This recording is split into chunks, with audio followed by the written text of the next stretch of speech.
ከመጽሐፍ ቅዱስ አንደኛ ጴጥሮስ መልእክት ላይ ሂዱና እዛ አንደኛ ጴጥሮስ መልእክት ላይ ያለ ሐሳብ ስለሆነ መጽሐፏ የምትናገረው ትንሽ ነገር ስለ መንፈሳዊ ብስለት ትንሽ ነገር እነግራችሁና ከዛ በኋላ ስለ መጽሐፏ ተነጋግረን እናቀርባታለን ማለት ነው። ምዕራፍ 2 ላይ ሂዱ።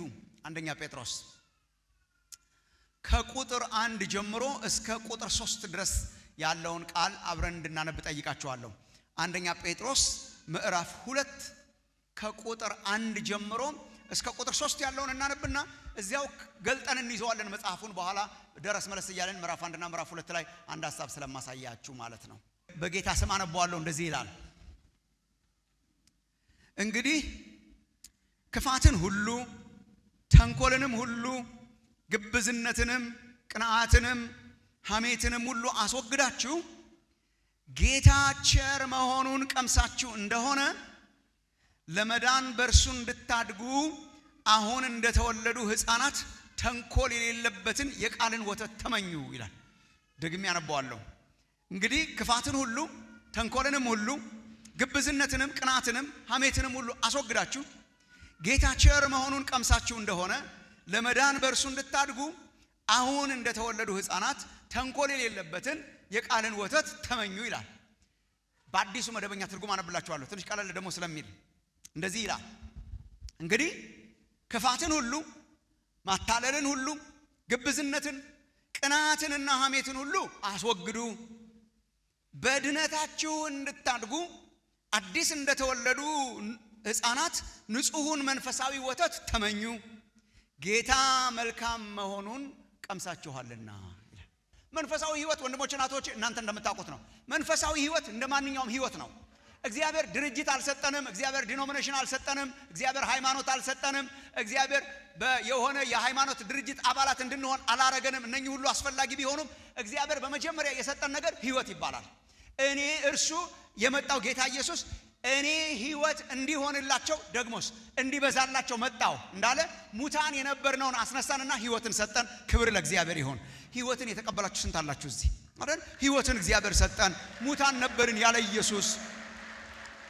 አሁን ዳግም ልደት በምንልበት ጊዜ እሱ ነው። ዳግም ልደት ዳግመኛ ወለደን ስንል ወደ አዲስ ህይወት እግዚአብሔር አመጣን ማለት ነው። ልክ እንደ አልዓዛር ሞቶ እንደነበረ መንፈሳዊ ህይወታችን የሞተ ነበረ። ብንቀሰቀስም እንኳን የማንሰማ ነበርን። እግዚአብሔርን የማናውቅ ነበርን። ሩቅ ነበርን። እግዚአብሔር አስነሳንና በትንሳኤው ኃይል አዲስ ማንነትን ሰጠን። አዲስ ሰው አረገን። አዲስ ህይወትን ሰጠን። እሱ ነው መንፈሳዊ ህይወት ማለት። ስለዚህ መንፈሳዊ ህይወት ልክ ህይወት ስለሆነ እንደማንኛውም ህይወት ያለው ዛፍ እንደሚያድገው፣ ህይወት ያለው ችግኝ እንደሚያድገው፣ ህይወት ያላቸው ልጆች እንደሚያድጉት፣ ህይወት ያላቸው ነገሮች እንደሚያድጉት መንፈሳዊ ህይወትም የሚያድግ ነው። እግዚአብሔር የሰጠን ህይወት ልክ እንደማንኛውም አይነት ህይወት ስለሆነ የሚያድግ ህይወት ነው። ለውጥ የሚያመጣ ህይወት ነው። እየበሰልን የምንሄድበት ህይወት ነው።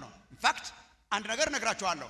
እግዚአብሔር መንፈሳዊ አለማደግን ይጸየፋል፣ አይወድም።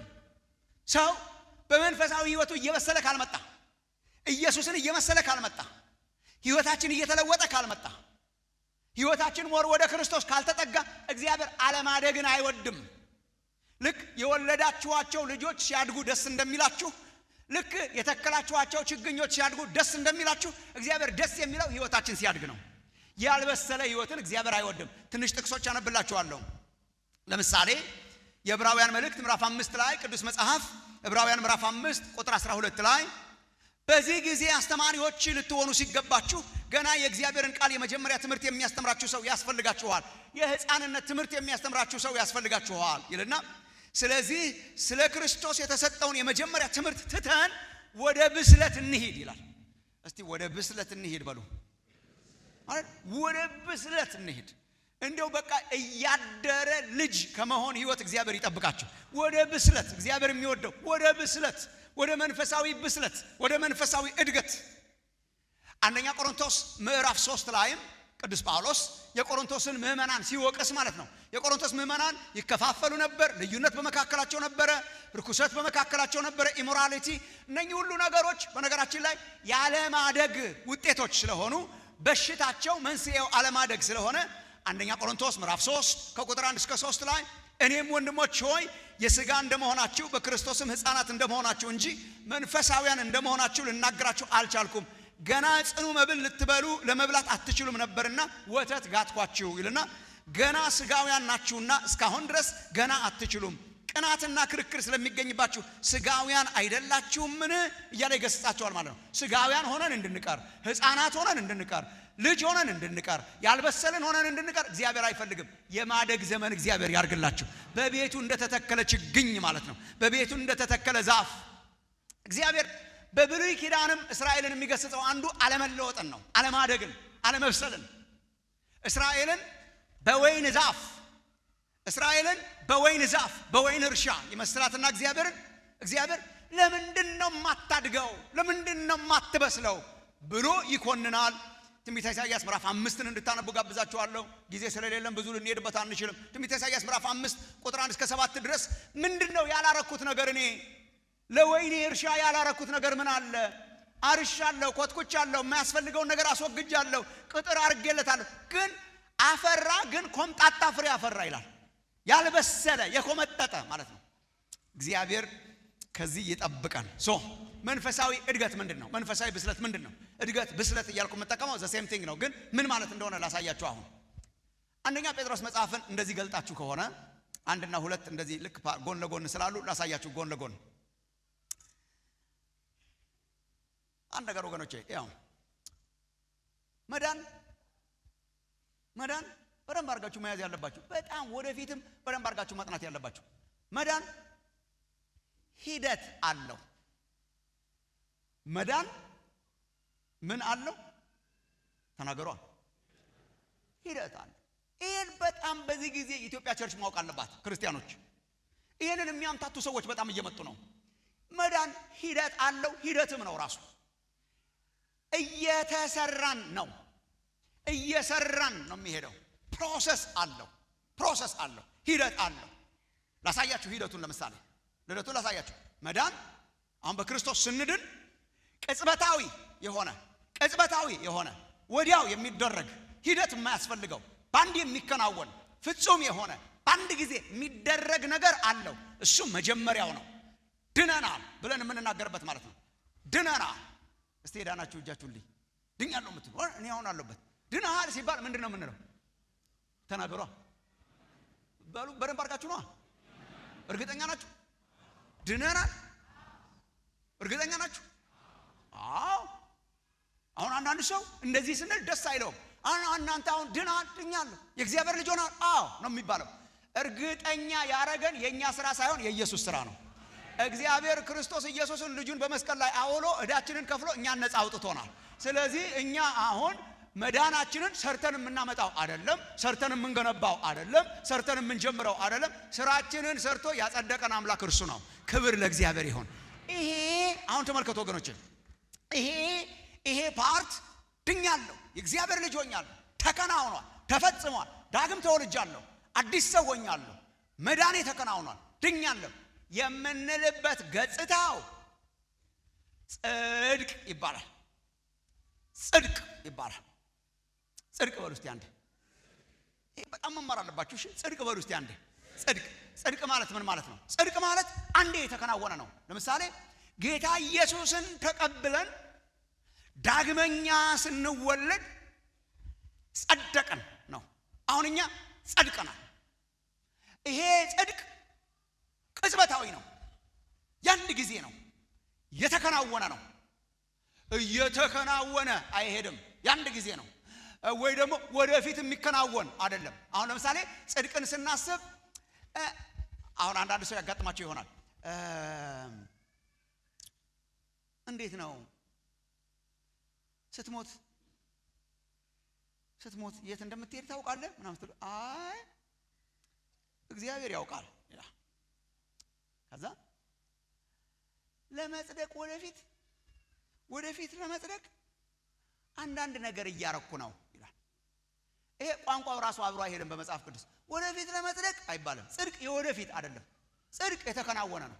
ጸድቅ ያለው ነው እንጂ እጸድቅ ይሆናል አይባልም። እጸድቃለሁ አይባልም። እየጸደቅኩ ነው አይባልም። አንዴ ጸደቅን ነው። ይሄን ያረገው ደግሞ ኢየሱስ ክርስቶስ ነው። አሁን ይሄ ያለቀ የተከናወነ ነው። ልክ ጸድቅ ያለው ምን በማድረግ ኢየሱስ ክርስቶስን በመቀበል ኃጢአቴ ይቅር ሲባል እግዚአብሔር አድኖኛል። የመዳን የተከናወነ ቅጽበታዊ ገጽታው ምን ይባላል? አንዴ ያለቃችሁ ማለት ነው። በቃ ዛሬ የመዳን የተከናወነ የሆነ ያለቀ የተከናወነ የእግዚአብሔር ልጅ ሆኛለሁ የሚያስብለን ድነሃል ሲባል ድኛለሁ የሚያስብለን ምን ስለሆነን ነው? ተናገሯ። ስለጸደቅን። ላሳያችሁ። ለምሳሌ አሁን አንደኛ ጴጥሮስ ላይ እነኚህ ገጽታዎች በግልጽ አሉ። ለምሳሌ ያነበብነው ክፍል ላይ ምዕራፍ 2 ለመዳን ደጉ ይላል። ግን ምን ብሎ እንደሚያልቅ ተመልከቱ። እናንተ ጌታ ቸር መሆኑን ትቀምሳላችሁ አይደለም? ወደፊት ጌታ ቸር መሆኑን ምን አድርጋችኋል? ቀምሳችኋል። የእግዚአብሔርን ጸጋ ቀምሳችኋል። የእግዚአብሔርን መልካምነት ተለማምዳችኋል። ይሄው ያለፈ ገጽታ ነው። የእግዚአብሔርን ቸርነት ቀምሳችኋል፣ ኤክስፔሪየንስ አድርጋችኋል። በሌላ አገላለጽ ላነብላችኋለሁ። ወደ ምዕራፍ 1 አሁን እዛው ገጹን ገልጣችሁ ከሆነ እዛው ወደ ምዕራፍ 1 ለምሳሌ ቁጥር 22 ምዕራፍ 1 አገኛችሁት? መጨረሻ ላይ ምዕራፍ 1 ለእውነት እየታዘዛችሁ ግብዝነት ለሌለበት ለወንድማማች መዋደድ ነፍሳችሁን አንጽታችሁ እርስ በርሳችሁ ከልባችሁ አጥብቃችሁ ተዋደዱ ይልና ለምን? ዳግመኛ የተወለዳችሁት ከሚጠፋ ዘር አይደለም፣ በሕያውና ለዘላለም በሚኖር በእግዚአብሔር ቃል ከማይጠፋ ዘር ነው እንጂ ይላል። እናንተ እርስ በርሳችሁ ተዋደዱ። ለምን?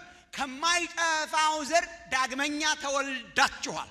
እኛ አሁን እየተወለድን አይደለም፣ ወደፊት እንወለዳለንም ብለን አይደለም፣ ተወልደናል። እሱ ምን ይባላል? ጽድቅ። ከማይጠፋው ዘር ዳግመኛ ተወልዳችኋል። አንድ ልጨምርላችሁ እዛው ከአንደኛ ጴጥሮስ። በቃ ድነናልኛ ስንል ምን ማለታችን እንደሆነ ድነናልኛ ምን ማለት ነው? ዳግመኛ ተወልደናል። ልክ እንደ አሁን እንደተወለዱ ሕፃናት ዳግመኛ ተወልደናል። ጸድቀናል በእግዚአብሔር ፊት። ልክ አሁን ችግኝን ተክለን ጸድቋል እንደሚባለው ጸድቀናል። እሱ በቃ የተከናወነ ነው። አከናወነልን እግዚአብሔር። አሁን በክርስቶስ ኢየሱስ ላሉት ኩነኔ የለባቸውም የምንለው ስለ ጸደቅን ነው። እግዚአብሔር ስለተቀበለን ማለት ነው። ጽድቅ ማለት በቃ ልክ በዳኛ ፊት ቆሞ ይሄ ሰውዬ ወንጀል የለበትም ሲባል ጽድቅ ነው። እግዚአብሔር አጸደቀን፣ ዳግመኛ ተወለድን። ምዕራፍ 1 ላይ ልጨምርላችሁ ትንሽ። ለምሳሌ ምዕራፍ 1 ቁጥር 1 ሂዱ። ለምሳሌ በቃ አልፏል፣ ተከናውኗል። በቃ መዳናችን ተከናውኗል። ይሄው ምዕራፍ 1 ቁጥር 1 የኢየሱስ ክርስቶስ ሐዋርያ ጴጥሮስ እግዚአብሔር አብ አስቀድሞ እንዳወቃቸው በመንፈስ እንደሚቀደሱ ይታዘዙና በኢየሱስ ክርስቶስ ደም ይረጩ ዘንድ ለተመረጡት ይላል። ለተመረጡት በደሙ ለተረጩት በልዩ ልዩ ቦታ ተበትነው ላሉ ክርስቲያኖች ነው የተጻፈው። እነኚህ ክርስቲያኖች ምን ሆነዋል? እግዚአብሔር ተቀብሏቸዋል፣ ድነዋል፣ በደሙ ተረጭተዋል፣ ኃጢአታቸው ይቅር ተብሏል ነው። ይሄ በቃ ሁለተኛ ወልዶናል ይላል ጴጥሮስ ምዕራፍ 1 ቁጥር 3 ሁለተኛ የወለደን የጌታችን የኢየሱስ ክርስቶስ አምላክና አባት ይባረክ። ሁለተኛ የሚወልደን ሳይሆን ሁለተኛ እየወለደን ያለ ሳይሆን ሁለተኛ ምን ያደርገን? አሁን እግዚአብሔር እየወለደን ነው እንዴ? አይደለም። ምን ሆነናል? ተወልደን። አሁን እግዚአብሔር ወደፊት ይወልደናል ብለን ነው እንዴ የምንጠብቀው? ምን ሆነናል? ምን ሆነናል? ተወልደን። ጌታ ኢየሱስ ክርስቶስን ስንቀበል በቃ ከእርሱ ተወለድን፣ ከማይጠፋ ዘር ተወለድን። አዲስ ልደትን ሰጠን፣ አዲስ ማንነትን ሰጠን። ሰው ዳግመኛ ካልተወለደ በስተቀር የእግዚአብሔር መንግስት አያይም አይገባም እንዳለው ሰው ዳግመኛ ተወለደ፣ አዲስ ማንነትን ሰጠን። ጌታ ይመስገን። አሁን ምን መሰላችሁ? ድነናል፣ ጸድቀናል፣ ዳግም ልደት አግኝተናል። ድነናል፣ አበቃ፣ ተከናወነ ይልና መጽሐፍ ቅዱስ። ዳግመኛ የተወለደና የጸደቀ ሰው ግን ሂደት ውስጥ ነው የገባው። መዳንን የአሁን ብቻ አያረገውም መጽሐፍ ቅዱስ። መዳን ደግሞ የምንጠብቀው የወደፊት አለው። ያለፈ ገጽታ አለው። ጽድቅ፣ ጸድቀናል፣ ጸደቀ፣ ተከናወነ።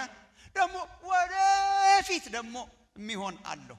ወደፊት ደግሞ ይፈጸማል። ምን ማለት ነው? በሌላ አነጋገር ድነናል፣ ደግሞ እንድናለን። ድነናል አላልክም ወይ? አዎ። ደግሞስ እንድናለን ደግሞ ገና እና የምንጠብቀው መዳን አለ። አዎ። ምን ማለት ነው ማሙሻ? በቃ ድነናል፣ በቃ አለቀ ብለህ አለቀ። እንኳን ደስ አላችሁ አለቀ። እናስ ግን እንጠብቃለን ደግሞ ምን አይነቱን መዳን ገጽታው ይሄ ብቻ አይደለማ። አሁን እኮ ድነን ከኃጢአት ጋር እየታገልን ከዲያብሎስ ጋር እየታገልን ስናዝንም ባችንን እያፈሰስን ከዚህ ከሞት ለሞት የተሰጠ ስጋ ጋር እየታገልን በውስጣችን ካለ አሮጌ ባህሪ ጋር እየታገልን ድነናል እንጂ መች በፍጹምነት ተገለጠ። ታዲያ ምን ይሆናል? አንድ ቀን ግን በህይወታችን ሰርቶን ሲያጠናቀቀን እግዚአብሔር ፍጹም የሆነ ማንነትን ይሰጠናል። ኃጢአት የሌለበት፣ በሽታ የሌለበት፣ ሞት የሌለበት፣ ለቅሶ የሌለበት፣ ከአሮጌው አዳም ጋር መታገል የሌለበት ፍጹምነት ውስጥ እግዚአብሔር ያስገባናል። እሱ ፍጽምና ነው። እሱ መክበር ነው። እርሱ ክብረት ነው። እሱን ደግሞ እንጠብቃለን። ላሳያችሁ፣ አሁን ከመጽሐፍ ቅዱስ ላሳያችሁ። ድነናል፣ ጸድቀናል፣ ዳግም ተወልደናል የሚለው ጴጥሮስ እስቲ ተመልከቱ። ለምሳሌ ምዕራፍ 1 ላይ ይሄን እንድታዩት በጣም ፈልጋለሁ። እኔ አልፎ አልፎ ማስመር ስለምወድ መጽሐፍ ቅዱስ ላይ አስመሬበታለሁ። አሁን ዳግመኛ የተወለዳችሁት ከማይጠፋ ዘር ነው ያለው ጴጥሮስ። ሁለተኛ የወለደን የተባረከ ይሁን ያለው ጴጥሮስ። እስቲ ደግሞ ቁጥር 5 አካባቢ የሚናገረውን ተመልከቱ። ኢየሱስ ክርስቶስ ከሙታን በመነሳቱ ለሕያው ተስፋና ለማይጠፋ እድፈትም ለሌለበት ለማያልፍም ርስት እንደ ምሕረቱ ብዛት ሁለተኛ የወለደን የጌታችን የኢየሱስ ክርስቶስ አምላክና አባት ይባረክ ይልና ይህም ርስት ይላል። አገኛችሁ? ይህም ርስት በመጨረሻው ዘመን ይገለጥ ዘንድ ለተዘጋጀ መዳን በእምነት በእግዚአብሔር ኃይል ለተጠበቃችሁ ለእናንተ በሰማይ ቀርቶላችኋል ይላል። ዳግመኛ ተወልዳችኋል ይልና ርስትን ሰጥቷችኋል እግዚአብሔር ይልና ይህም ርስት ለእናንተ በመጨረሻው ዘመን ሊገለጥ ዘንድ የተዘጋጀ መዳን አለ ይላል። ድናችኋል ብሎ በመጨረሻው ደግሞ የሚገለጥ መዳን አለ ይላል።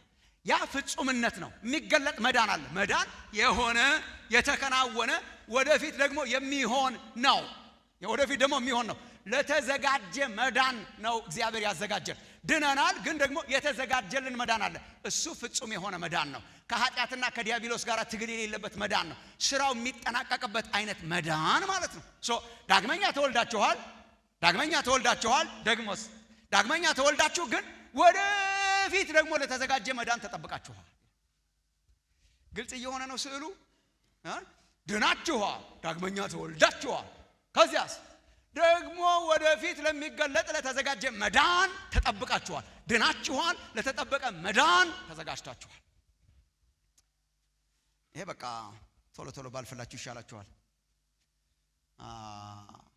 በጣም በመጽሐፍ ቅዱስ በጣም ግልጽ ነው ይሄ።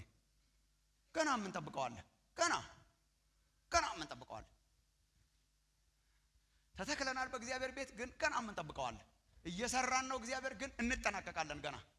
ያኔ ስታየን በጣም የከበረነን ትግል የሌለበት ይሄንን የፊት መጨማደድ አስወግዶ አዲስ ማንነት የሚሰጥበት ደግሞ ሌላ ተስፋ አለ እና መዳን በሰማይ የምንጠብቀው ተስፋ ነው። yes እንዲያውም ቅዱስ ጳውሎስ ሮሜ ምዕራፍ 13 ላይ ከትላንት ይልቅ ካመንበት ጊዜ ይልቅ መዳናችን ዛሬ ወደኛ ምን አርጓል ይላል። አይሄንማ መናገር አለባችሁ። ምን አርጓል ይላል? ቀርቧል። ምናችን እንዴ ድነናል አላላችሁም እንዴ? ምናችን ቀርቧል? ካመንበት ጊዜ ይልቅ ምናችን ቀርቧል? ድነናል አላላችሁም እንዴ? አሁን ታዲያ ምንድነው መዳናችን ቀርቧል? አገኛችሁ ስዕሉን? ድነናል፣ ግን መዳናችን ቀርቧል። ለምን? መዳናችን አሁን የተረጋገጠ አሁን በክርስቶስ ኢየሱስ ሥራ የተፈጸመ ወደፊት ደግሞ የሚጠናቀቅ ስለሆነ ተጀምሮ እየተካሄደ ወደፊት የሚጠናቀቅ ስለሆነ ስለዚህ ሰው ድኗል። ክርስቶስን ሲያምን ይድናል። ኢየሱስ ደግሞ ተመልሶ ሲመጣ ይድናል፣ ፍጹም ይሆናል። ድነት አንዴ የተከናወነ ነው፣ ወደፊት ደግሞ የሚጠናቀቅ ነው። ታዲያ በመሃል ምን እየሰራን ነው? በቃ እቺን ነገራችሁ ጨርሳለሁ። ታዲያ በመሃል ምን እየሰራን ነው? እዚህ ያስቀመጠን ድነናል፣ ጸድቀናል፣ ደግሞ ወደፊት እንፈጸማለን ሙሉ ለሙሉ እና በመሃል ለምንድን ነው እግዚአብሔር ያቆየን? ሎክ ወገኖች ድነናል፣ እንድናለን። በመሃል ታዲያ ምንድን ነው የምንሆነው?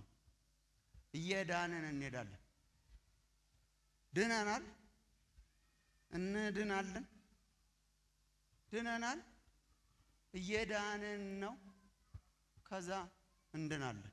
መዳን ይሄ ነው ፓኬጁ። ድነናል፣ እየዳንን ነው፣ ከዛ እንድናለን። ሶስቴ ነው እንዴ ምንድነው? አይ አንዴ ነው። ምንድነው? አንዴ ከጸደቀ አለቀ። አንዴ ነው። ምንድነው? እና አሁን ለምሳሌ የዳነ ሰው ቁጭ ብሎ መዳኑን መጠራጠር አለበት እንዴ? የነዚህ ውጤት ማለት ነው። የጸደቀ ሰው እየተቀደሰ ይመጣና የዳነ ይመጣና ወደፊት ደግሞ ይፈጸማል። እነኚህ ናቸው የመዳን ገጽታዎች። ወንድሞች እናቶች፣ በመካከል ምን እያረግን ነው ካላችሁ፣ በመካከል ያዳነውን ሰው እግዚአብሔር ያበስለዋል ነው ይሄ መጽሐፍ። ስለዚህ ነው ያበስለዋል። የዳነውን ያበስለዋል፣ ያሳድገዋል፣ then ያከብረዋል ነው። በቃ እስከምትይዟት ድረስ ደጋግማለሁ። ያጸደቀውን ይቀድሰዋል፣ ከዛ ያከብረዋል። ያዳነውን ሰው ያሳድገዋል፣ ያበስለዋል፣ ከዛ ያከብረዋል። ይሄ ነው መንፈሳዊ ብስለት። ምንድን ነው? በመጽደቅና በመክበር መሃል፣ እቺን ከያዛችሁ በመጽደቅና በመክበር መሃል እየተቀደስን የምንመጣበት ሂደት መንፈሳዊ ብስለት ይባላል። በመጽደቅና በሚመጣው ክብረት መካከል ኢየሱስን እየመሰልን የምንኖርበት ባህሪያችን ኢየሱስን እየመሰለ የምንኖርበት ማለት ነው። አጽድቆናል እግዚአብሔር፣ ግን እንጠባበቃለን መዳናችንን። ግን በመካከል ደግሞ ወደ መዳናችን ያስገሰግሰናል፣ ያሳድገናል። መንፈሳዊ ህይወት እንደዚህ ነው። ተተክለን ጸድቀናል፣ እንበስላለን በመንፈስ ቅዱስ ኃይልና በቃሉ ጉልበት። ደግሞ አንድ ቀን በፊቱ እንከብራለን። ክብር ለእግዚአብሔር ይሁን። ስለ እሱ ነው የሚናገረው። አሁን ተመልከቱ ምዕራፍ 2 ላይ አንደኛ ጴጥሮስ ክፋትን፣ ተንኮልን ምናምን አስወግዱ ይላል። ከእግዚአብሔር ጋር የማይሄዱ ባህሪያትን በሙሉ አስወግዱ። ለምን? ጌታ ቸር መሆኑን ቀምሳችኋል ይላል። ይሄ ጽድቅ ነው። ጌታ ቸር መሆኑን ቀምሳችኋል ይልና ለመዳን በእርሱ እንድታድጉ የሚለውን አገኛችሁት? ለመዳን በእርሱ እንድታድጉ የሚለው አዲሱ መደበኛ ትርጉም ላይ ሳነብ እንደሰማችሁ በመዳናችሁ እንድታድጉ። መዳናችን የሚያድግ ነው። መዳናችን የሚለወጥ። በመዳናችሁ እንድታድጉ ድናችኋል፣ በመዳናችሁ እደጉ። ይህን ደግሞ እግዚአብሔር ያከብራችኋል። ድናችኋል፣ በመዳናችሁ እደጉ። መዳን የሚያድግ ነው የዚህ መጽሐፍ ኮንሴፕት። መዳን የሚያድግ ነው፣ የሚለወጥ ነው። ምን እየመሰለን እናድጋለን? ኢየሱስን እየመሰለን። ከዛሬ ነገ ኢየሱስን እየመሰለን፣ ከትላንትናው ዛሬ ኢየሱስን እየመሰለን ያን መልክ እንመስል ዘንድ ከክብር ወደ ክብር እንለወጣለን። ያን መልክ እንመስል ዘንድ ኢየሱስን እየመሰለን የምንመጣበት የህይወት አይነት እሱ ነው መንፈሳዊ ብስለት ማለት። ግልጽ ነው? እስካሁን ግልጽ የሆነላችሁ እስቲ እጃችሁ። በጣም ግልጽ መሆን አለበት። በጣም ግልጽ መሆን አለበት። መንፈሳዊ ብስለት ምን ማለት ነው? መንፈሳዊ ብስለት ማለት አንድ ዳግመኛ የተወለደ ሰው የጸደቀ ሰው ማለታችን ነው። በቃ በሌላ ሀገር አንድ ዳግመኛ የተወለደ ሰው የጸደቀ ሰው በእግዚአብሔር ቤት የተተከለ ሰው ኢየሱስን እየመሰለ የሚመጣበት የህይወት ጎዳና እሱ ብስለት ይባላል። ሰው በሰለ የሚባለው ኢየሱስን እየመሰለ ሲመጣ ነው። በሰለ ማለት መሰለ ማለት ነው። ማንን መሰለ? ኢየሱስን መሰለ። በሰለ የሚባለው ሰው ኢየሱስን እየመሰለ መንፈሳዊ ፍሬ እያፈራ ኢየሱስን እየመሰለ ሲመጣ ነው። የተለያዩ ጥቅሶች አሉ፣ መጽሐፉ ላይ ታገኙታላችሁ። የልጁን መልክ እንዲመስሉ ወስኗል ይላል መጽሐፍ ቅዱስ ሮሜ 8:29 ላይ። ያን መልክ እንመስል ዘንድ ከክብር ወደ ክብር እንለወጣለን። ሁለተኛ ቆሮንቶስ ምዕራፍ 3 ቁጥር 18 ያን መልክ የኢየሱስን መልክ እንመስል ዘንድ ከክብር ወደ ክብር እንለወጣለን። እሱ ነው የፈጠረውን ምሳሌ እንዲመስል አዲሱን ሰው ለብሳችሁታል። ቆላስይስ ምዕራፍ 3 ቁጥር 10 እንደ እግዚአብሔር ምሳሌ የተፈጠረውን አዲሱን ሰው ልበሱ። ኤፌሶን ምዕራፍ 4 ቁጥር 24 ላይ እሱን እየመሰልን የምንሄድበት ህይወት በጣም ወሳኝ ነው። እሱ መንፈሳዊ ብስለት ይባላል። መዳን በጣም ትልቅ ኮንሴፕት ነው። በጣም ትልቅ ሐሳብ ነው። መዳን አንድ ጊዜ ባረግናት ውሳኔ የምንኖርበት ቢሆንም መዳን እየተለወጥን የምንመጣበት ነው። የሚያድግ ነው፣ የሚበስል ነው። ስለዚህ በዚህ መጽሐፍ ውስጥም አንዱ መጽሐፉ የሚናገረው ሰው ድኛለሁ ከዚህ በኋላ ባላድግ ምን ችግር አለ የሚል ቋንቋ አይሰራም። ለምን? የተወለደ ያድጋል፣ የተተከለ ይበስላል፣ የጸደቀ ችግኝ ፍሬ ያፈራል። እንዲያውም መጽደቃችንን የምናውቀው በመብሰላችን ነው። ከጊዜ ወደ ጊዜ የማይበስል ሰው ቁጭ ብሎ ቢፈትሽ በጣም ጥሩ ነው። የጸደቀ ዛፍ እንደሚያድገው የጸደቀ ሰውም እያደገ እየበሰለ ይመጣል የሚለውን ኮንሴፕት የያዘ መጽሐፍ ነው። በመዳናችሁ የምታድጉበት ዘመን እግዚአብሔር ያርግላችሁ። ከትላንትና ዛሬ ዝም ብሎ በነበርንበት የምንረግጥ ሳይሆን እንደ ትላንትናው የምንኖር ሳይሆን ሞር ኢየሱስን እየመሰለን የምንመጣ ሰዎች እንድንሆን እግዚአብሔር ይፈልጋል።